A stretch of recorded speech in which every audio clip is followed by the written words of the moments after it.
So guys, northern Nigeria is boiling as terrorists kidnapped a Catholic catechist alongside his pregnant wife and 30 others in Kaduna State. So guys, see how Arise TV News captured it. It says, bandit abduct a catechist, his pregnant wife, and 30 others in Kagarko local government area. And it further reads, the community is under tension. Over 98% of the people have gone to a nearby village, meaning they have run away from their village.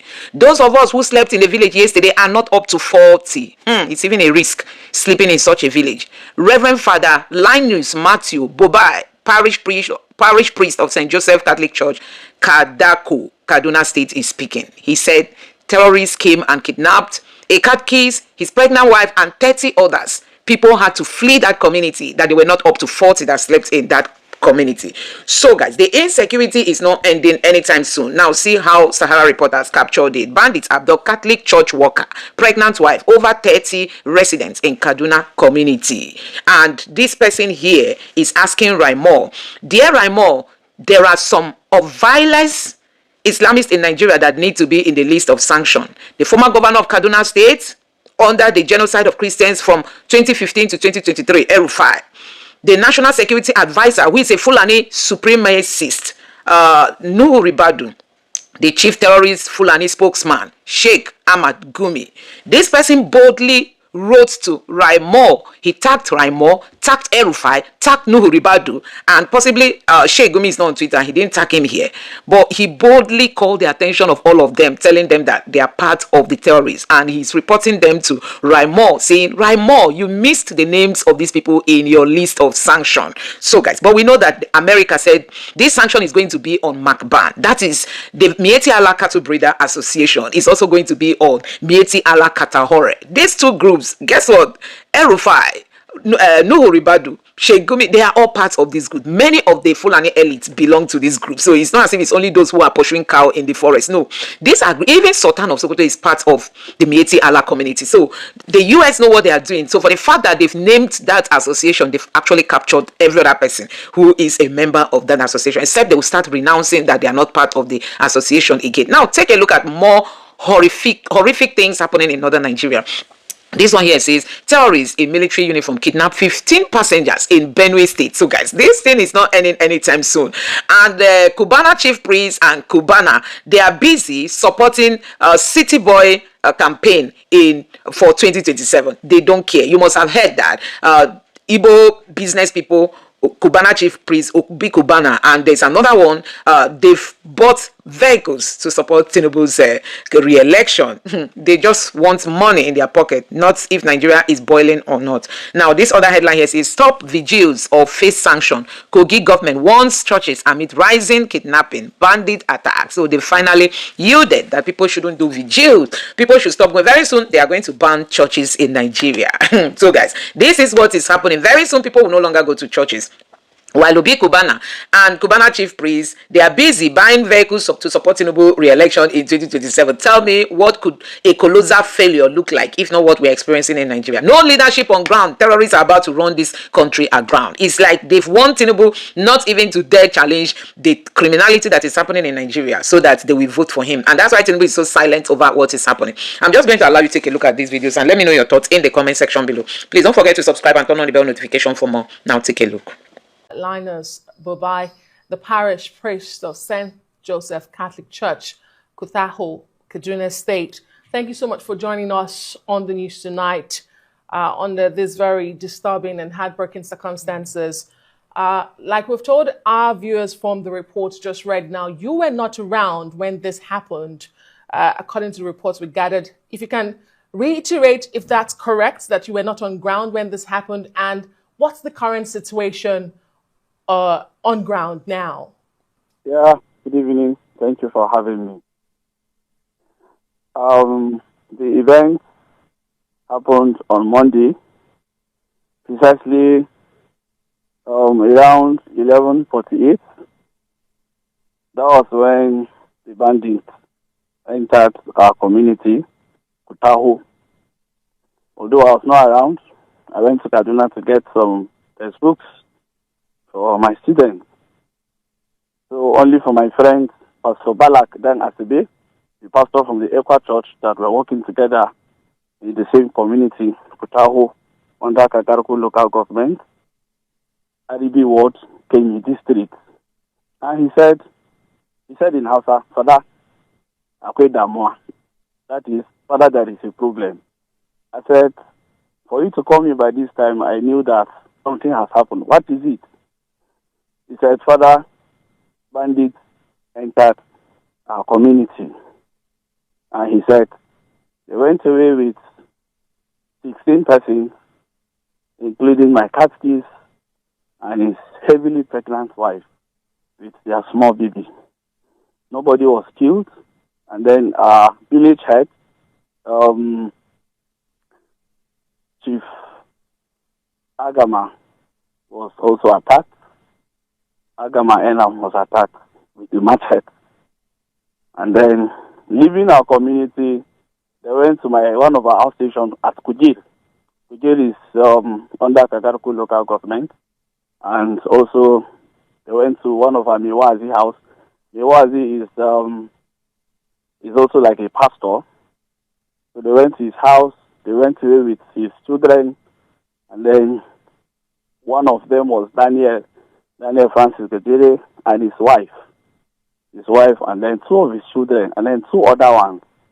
And then in that same compound, there are 10 persons came all the way from Plateau to seek for dinner pasture. They were also kidnapped. 19 of them. So 3 persons managed to escape. The one from Kotao, they were over 20, but they screened some of them, those who are aged, and then those who are having health challenges. So in Kotao, they went with 16. But today, one of them again managed to escape. His name is Abbas. Abbas is not a Christian. I was told that he's a Fulani. So he was interviewed, and he said he took them to Rijana. So if the security men can come over, we could connect them with Abbas. And then earlier today, he called. Are you with me? Yes, Reverend Father Babai, I mean, we have to wrap this conversation. But very quickly, since this attacks from bandit struck on Monday night, I mean, any response from security so far? What can you tell us about the beef up of security, if at all? What's happening on that score? Initially, after the event, some soldiers came from the neighboring village. They came, and then they went around a few minutes. We saw them. They came back. We saw them coming back, and then that's all. And then we are handicapped. The community are under tension, and over 98% of the community, they went to a nearby village, Kenyi. As I did yesterday and today, we that we slept in these villages today, we are now up to 40, and likewise this evening, many of them went away because of fear and all that. So we are very tense. Some of us, we are afraid, but we cannot run away because we are pastors. And then few others that we encourage them to stay behind, to look after the community and to trust in God's faithfulness. Has there been any demand for ransom? Yes, no? For ransom. Hello? All right, we'll have to leave it there. Linus, so that's Reverend Father Linus Matthew Babai, is a parish priest, St. Joseph Catholic Church, Kutaho in Kaduna State. Thank you very much for joining us on Newsnight, and we do hope that you have some confidence and a sense of... The story I'm about to share now is quite troubling, and it's been traumatizing me as well. There are about 2 stories, 2 related but different scenarios. It reveals the complicity of the Nigerian police force, the Edo State Command, in the mastermind of insecurity and kidnappings in Edo State. I'm going to reserve the second because of the nature of this story in another video, but this one is very important. So you should have seen in the news of the supposed identification of a medical doctor, Dr. Abu Babatunde, I think, who identified his kidnappers while they met at a hospital in Auchi, Edo State. Should have seen that. It was everywhere. I didn't carry it because, again, distracted by, no, focused on the electoral reform situation. Now, that story, as you could say, I could just summarize it. After two brothers were kidnapped. One of them were killed during the kidnapping situation, and one of the doctors was with them for a long time. And I reported that. After a while, monies were paid, and then the doctor was released. While he went to the hospital for some checkup, routine checkup, he was able to cite that these two guys that came to the hospital to see somebody or a relative, they both met, and the doctor recognized them, and then alerted the police. The police rounded them up, and they took them. They confessed on the spot that they were the ones that kidnapped the doctor, and they were since taken to the hospital. Now, this is where the story now gets intriguing. A security person in Edo State who works with the local vigilante, the Edo State Security Corps, reached out to me to say that precisely March the 9th, 2025, one of the guys that were said to have been arrested now and taken to Benin for prosecution was caught by his men and handed over to the police. Listen, precise as you can see in this picture, this same guy was caught on the 9th of March 2025 and was handed over to the police. Now, what led to it? These guys were doing a lot of kidnappings and several things in bushes, and he leads a particular command of the security corps. And then usually he would go ahead to do combing, bush combing. So they got an intel, and they were led by a farmer who said he saw some boys somewhere, and then they tried, did all they could. While they got to the place where they were hiding, two of the boys ran away. They ran with a bag. Sure, they collected ransom. That's what they ran with the bag. This particular guy was now caught because they were on drugs, and before he could stagger to gain consciousness to run, he was rounded up and then he was caught. They took this guy. He confessed to have involved in some insecurity and kidnappings, but because they are not permitted by law to, for any reason, do anything to them, right? They are supposed to work with the Nigerian police force. They handed this particular guy over to the police, precisely the Agbede divisional police station, the divisional police, yes. And then the DPO name was given simply as MC Donald. That was the DPO. I learned the guy may have been transferred, but at least he's still in the service and he's a police officer.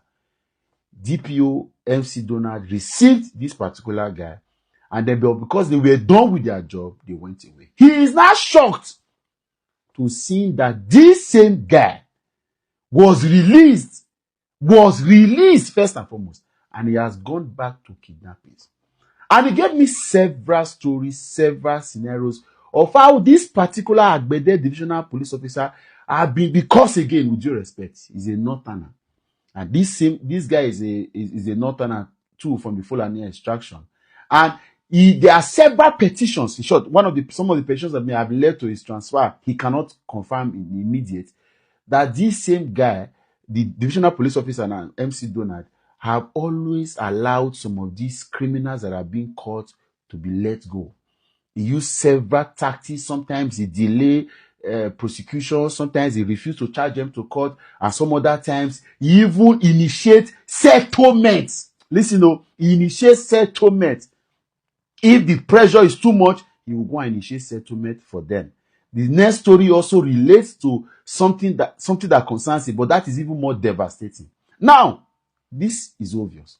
The Edo State government, he particularly mentioned that the current commandant of the Edo State Security Corps simply gave his name as Mr. Citadel, has been an astounding gentleman, and he's been doing so well. And unfortunately, these guys are not being paid. Governor Bevolo, from what this guy told me now, he said that you have put in so much effort in the security, but it saboteurs, and like this divisional police officer have been the one making it difficult for you to get results. However, to hear that these guys are still not paid, these volunteers, these members of the security corps, they are still not being paid, is a disappointment. I heard that you have given instruction that local government should start paying them. Till now, local government is not paying them. These guys are doing so much. I saw videos, I saw pictures, and I was astonished by the work that they do, the risk that they put in, the threat to their lives, and the several other intimidation and oppression. That a lot of things. The next story is even more devastating, but these guys are putting so much effort. Now it is time to begin to move for state police. We cannot allow aliens from other states in Nigeria to come up and masterminding insecurity in our state. There is no reason to continue this transfer of police officers and transfer of uniformed men from different parts of this country. If state police do not work, there is no need to. We should close our police stations. Right? This is the first story. Wait for the second. And the activities of the militaries is affecting us. It's affecting our children. It's affecting the economy of Southeast. It's creating a lot of tension. It's as if we are under siege. Preparedness and the credibility of future polls. After much prevarication, the Senate adopted an amendment mandating the electronic transmission of election results from polling units to INEC's IREV portal, subject to the availability of telecommunication networks. The development followed public outcry that greeted reports that the upper legislative chamber rejected real-time transmission of results during the passage of the proposed Electoral Bill 2026 last week. Joining us on this show to lend his voice to the ongoing conversation on the Electoral Act is Buba Galadima, a chieftain of the New Nigeria People's Party, NNPP. He will also discuss the way forward for his party ahead of the 2027 election. Good morning, Alhaji Galadima, and thank you for joining us on The Morning Show.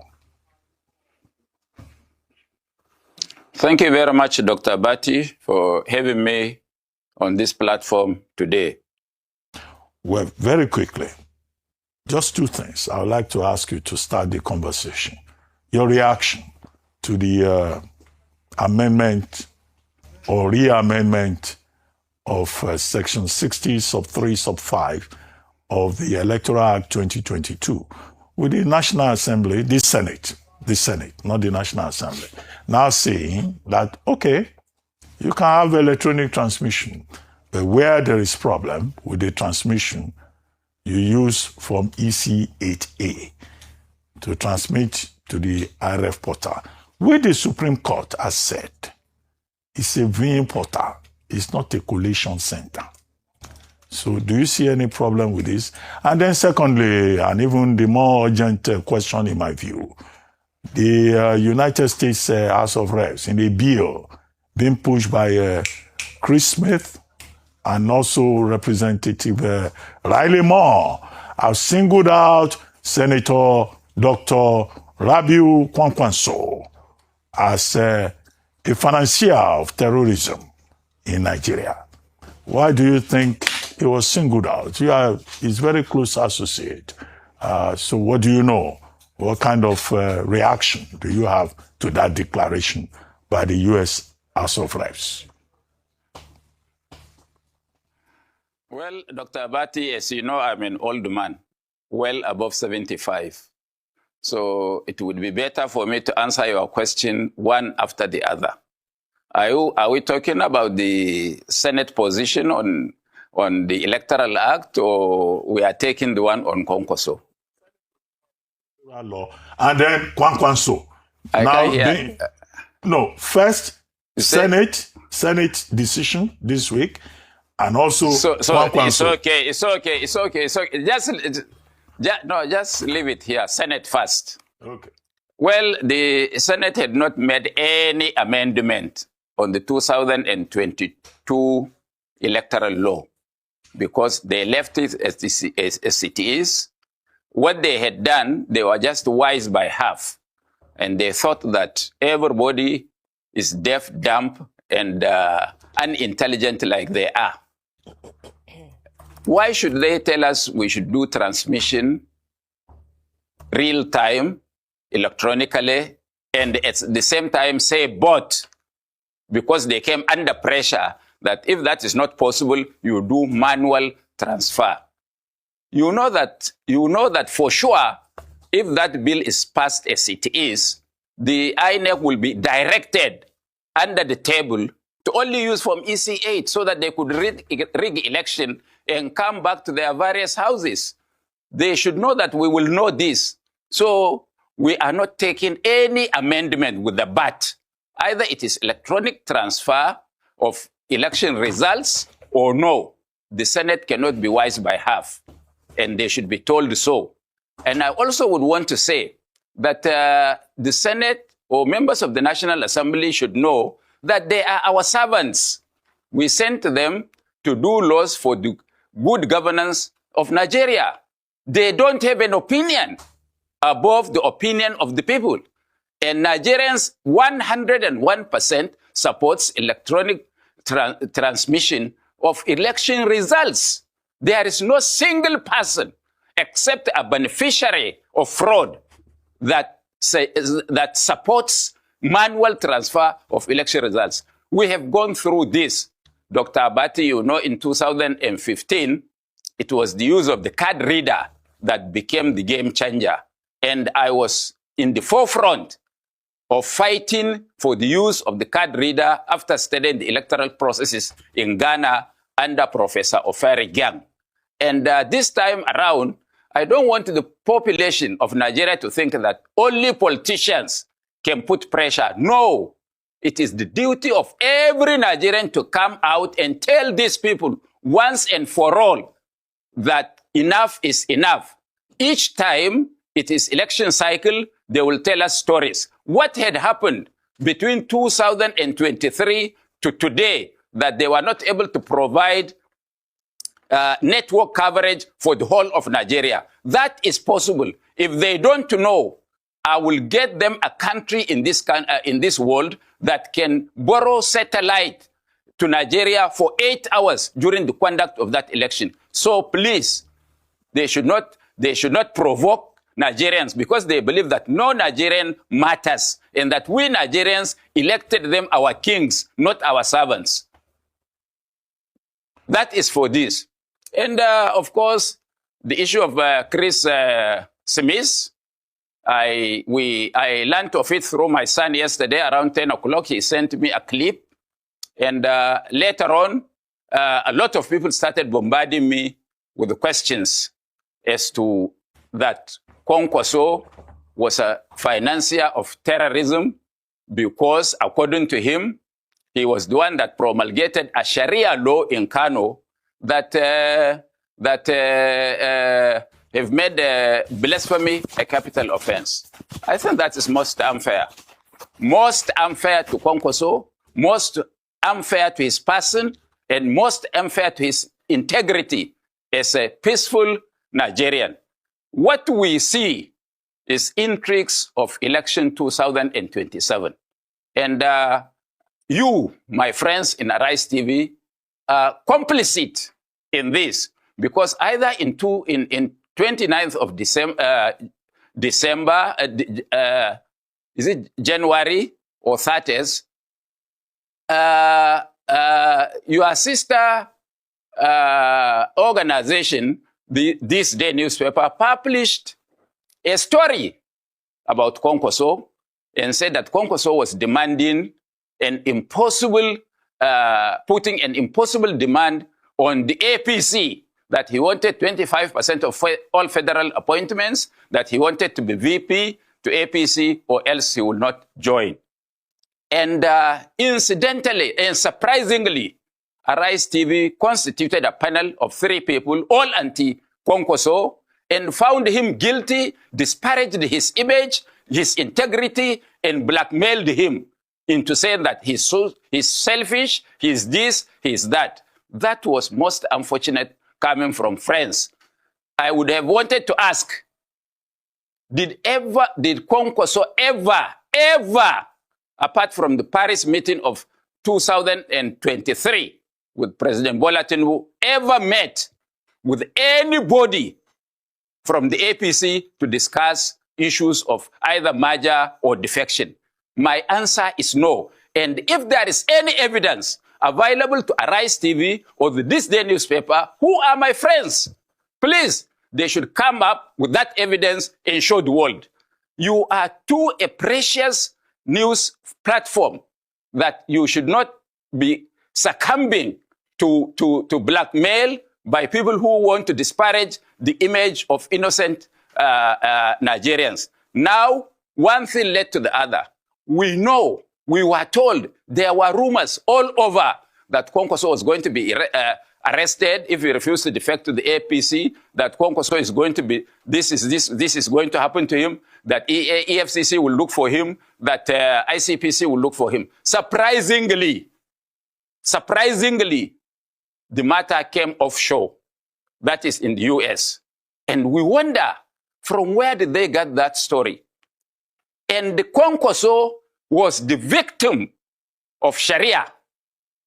Was the victim because he was governor 2003, and Kwankwaso decided, as he is, as a principled person, as a principled politician, to go all hog with General Obasanjo as president. When other governors in northern Nigeria found it expedient to tell the world, to tell their supporters that they can vote for them as governors and vote for Buhari as president, Kwankwaso stood his grounds, despite the fact that Obasanjo is a Christian, that whoever wants to vote for him must also vote for Obasanjo. Okay. That costed him his re-election as governor of Kano State. And there are evidences to show, and I don't want to discuss, I have said this several times on this platform and other platforms. I don't want to discuss religion. I don't want to discuss tribe. I don't want to discuss ethnicity. I don't want to discuss where a Nigerian comes from. Kwankwaso is one of the people that, despite the volatility of Kano politics, that have protected all minority groups and all tribal groups in Kano. And I will give you an example. I spoke to a Kano indigene who is a Christian, Magaji Ibrahim Mato, who happens to be a Christian and a knight of Said Lumumba, who is an SAN today. And he told me that when the Sharia law was established in Kano, and it was not established by Kwankwaso, it was promulgated by the House of Assembly of Kano under pressure.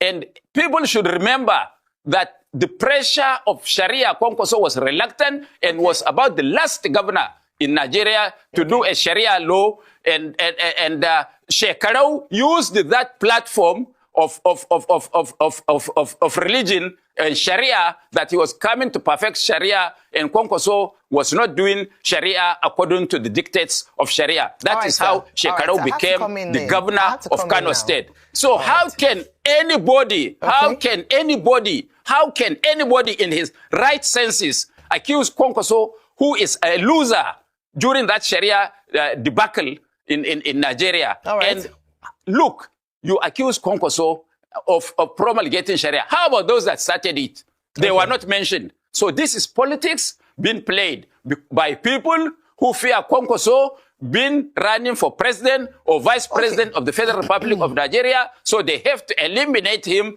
technically by using newspaper houses, electronic.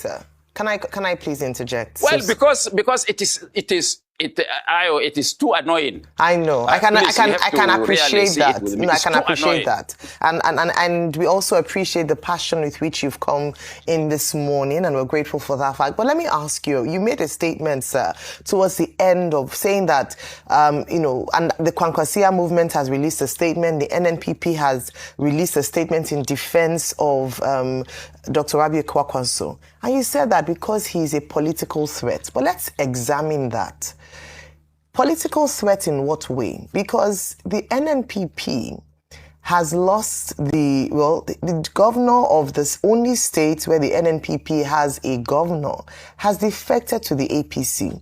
So currently as we speak, do you still believe that the NNPP is a political threat to the APC as an opposition? Because if we're using that premise, there are other parties that some would consider bigger fishes, in quote, or bigger threats to the government of the day. But the NNPP currently doesn't have any states that it controls. The only states that it won in the last election, in Kanu State, the governor has now defected and he took away some of the principal officers in his government. So would that argument hold water? That is because they are afraid of his political opposition. What weight does Dr. Kwankwaso have currently alongside the NNP and the Kwakwansia movement? And do you think it would make a dent in 2027? Well, Ayo, you're not fair to yourself. If you are fair to yourself, you should remember history. And the history is that when Abba Kabir Yusuf became governor of Kano, did we have a single elected councillor in Kano? Did we have any member of House Assembly, rep or senator in Kano or chairman of a council? We started from ground zero. And you would have asked yourself, what prompted Abba Kabir Yusuf to defect from NNPP to APC, which we christened the greatest betrayal of the century? Because if you know the history of what Abba Kabir Yusuf is to Rabiu Musa Kwankwaso, then you would appreciate what I have said. Having said this, after the defection, the chairman, Professor Nantawe, or what do you call him, of APC, made a statement that they would appreciate and love if Kwankwaso would still come along because he is the big fish they are looking for. And if you are following, Kwankwaso on his way to India was in Kano last week, and he went to unannounced. He went to Singa Market, which was burnt by fire. Have you seen the crowd that gathered there? Have you seen it? Now, secondly, there are attempts. At best, sir, sorry, in Kano, he would win in Kano like he did in the last elections. He came fourth. He wasn't even close to top three. It's okay. It's okay. It's okay. He is in Kano. Now, assist me. Can you tell me one politician that has a following in his base like Kwankwaso, including the president? Okay, at national level, they vote for him in Kano State and he wins in Kano State and nothing. So I'm looking at the claim around him being a political threat. How many registered voters? I say, how many registered voters in Kano? Doesn't matter. Why does every political party wants to work with Kwankwaso? There are 36 states in Nigeria, sir. If you win in one state, that's not enough to be president. And in the 2023 elections, we saw that happen. And that was even when they had Kano totally. Now, Kano is divided. Just let me remind you, Kano is not divided. Kano is not divided. If there is a free and fair election, nobody outside Kwankwaso's camp can secure his deposit during an election. If it is free, fair, and transparent. But let me also remind you, which you seem to be forgetting, that Buhari that became president, he started from one state, Nasarawa. That Tinubu that is the president of Nigeria today started from one state, which is Lagos. So what stops Kwankwaso from Kano to become the president of Nigeria? It depends on the logistics and the hand of God. Alaji, good to see you again. Happy New Year to you. I have missed you, and it's more than a joy having you. Malo Seni. Alaji, great to have you. Yes. But Alaji, when you started talking, and you said concerning this Kwankwaso and him being named in this American bill, I thought you wanted to give evidence how Arise TV caused it before. Because you kept on saying it's because of Arise TV. Then you pivoted to the story that was run on this day. No, please. No, let me finish. Alaji, let me finish. Alaji, let me finish. Hold on. No. I will not allow you to mislead our... I say I will not allow you to mislead our listeners. Alaji, I will not allow you. Just let me make a correction. Alaji, you have spoken. Let me speak. Alaji, we have 3 minutes. Alaji, we have 3 minutes to the end of the show. Let me land. You are not caught... Even if we will destroy the 3 minutes in argument, Alaji, let me land now. Ask your question correctly. Alaji, you get the time to talk. You started on the wrong footing. Alaji, wait now. Let me finish now. Please, I've missed you. Alaji, you're a very good man. I like you. So as I was saying, I thought you would have corroborated with evidence on how a reportage by Arise TV, led to naming Kwankwaso. But you pivoted to talking about how we reported, how this day reported that he made very big demands. And you said, he didn't make those demands. I mean, it's the right of this day to be able to report based on the story you got from the sources. It's your right to be able to reply. But at least I'm thankful you didn't say that we had a hand in allowing Kwankwaso to be mentioned, by the Americans. I think it's best you take your plea to the Americans and make all of this point. And I know the NM people has reacted. They're going to write a strongly worded letter. But Alaji, the question I even want to ask you is, what faction of the NMPP are you? Because you keep saying Kwankwaso, NMPP, Kwankwaso, NMPP. Is it the one that the governor has left? Is it the one owned by Boniface and Nebuna? I am in the faction. What faction are you? Because we are hearing Boniface, we are hearing Kwankwaso in another faction. Now, so I don't. What faction are you? Let's clarify. I am in the faction you support. I don't support the NMPP. I don't have any leanings towards anybody. What faction are you? No, you have. You have now. You always try to deliver the narrative that ANPP is a divided party, and you are not INEC. No, but it is a divided party. There is going to be an election. Hold on now. You spoke now. There is going to be an election on the 21st of this month in Abuja. Watch the ballot paper. Which NNPP is on the ballot? Okay, is the NNPP on the ballots there? So that's the one I support. Why? Yes. And why is it that the only jewel in Kwankwaso's crown, the governor of Kanu, he can't even keep his political godson? Why? Is that how he's not sound politically? I mean, he can't even keep his political godson. What's happening? You are asking me? You should ask the godson now. Why did he defect? And what caused him to defect? Okay. He must have a reason. And there are reasons that are known to the public, and there are reasons that are under the table.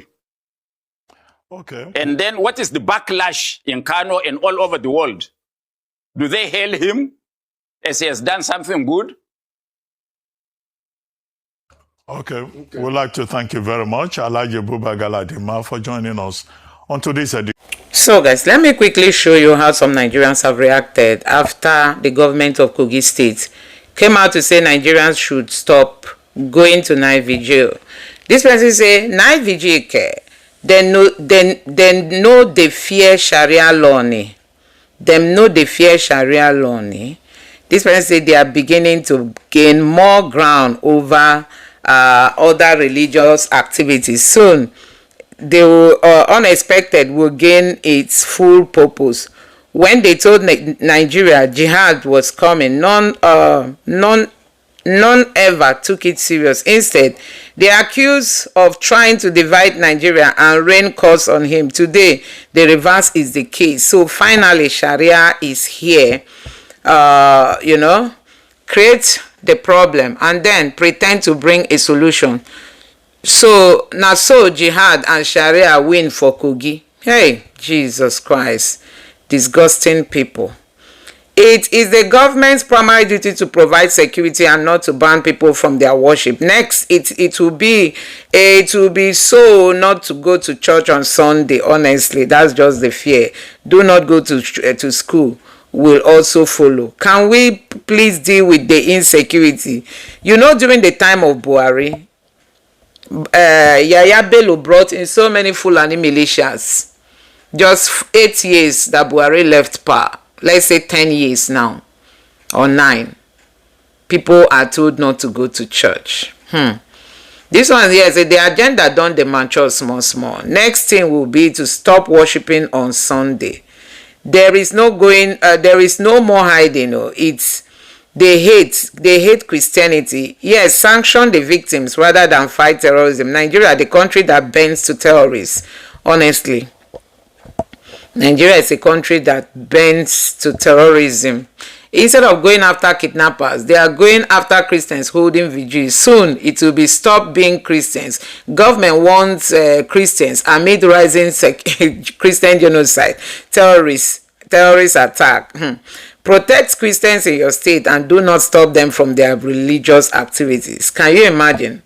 Kogi State. Hey, very soon now it will be Lagos. It will be, I mean, do it at home. In several homes, night meetings can hold online.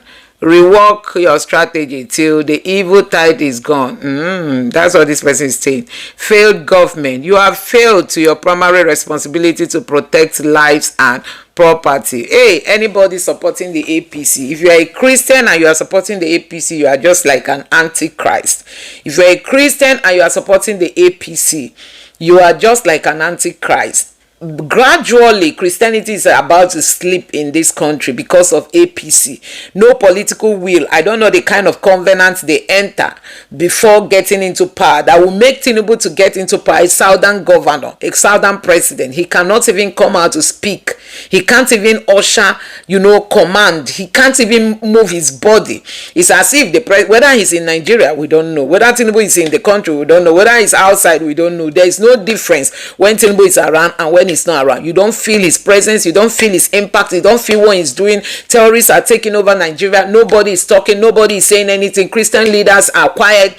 How can you be told to stop night vigil because of terrorist attacks in Nigeria? Islam is almost taking over this country. Sharia is almost winning in Nigeria.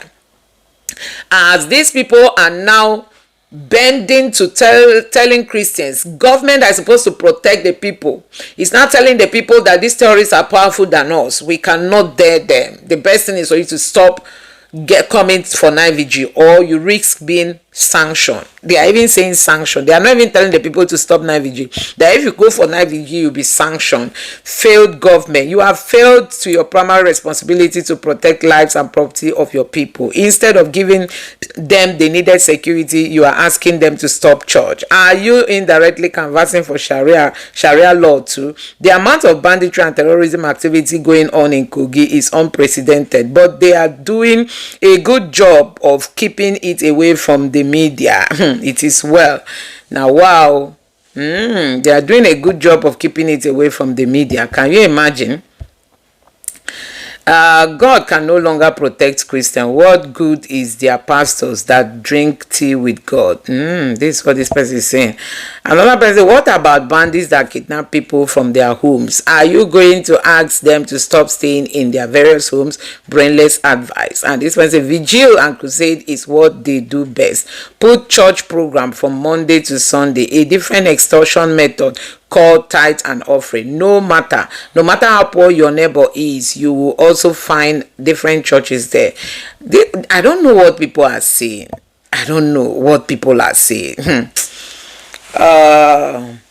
Official OAU was the same person who turbaned Fulani in Kogi. Kogi Central. Now he is placing restriction. Can you imagine? Of night vigil. He turbaned a Fulani in Kogi, meaning that maybe as an enemy. What you mean? The Holy Ghost fire is not firing? So these are reactions coming from Nigerians, okay, this is the governor of Kogi State, and he's the one that turbaned a Fulani man, and now he's telling people not to go to church. They want to Islamize because Kogi has more of a, Islam governors. So their plan is just to Islamize the environment. Anyway, guys, let me know your thoughts on this in the comment section below. Please don't forget to subscribe and turn on the bell notification for more. Thank you.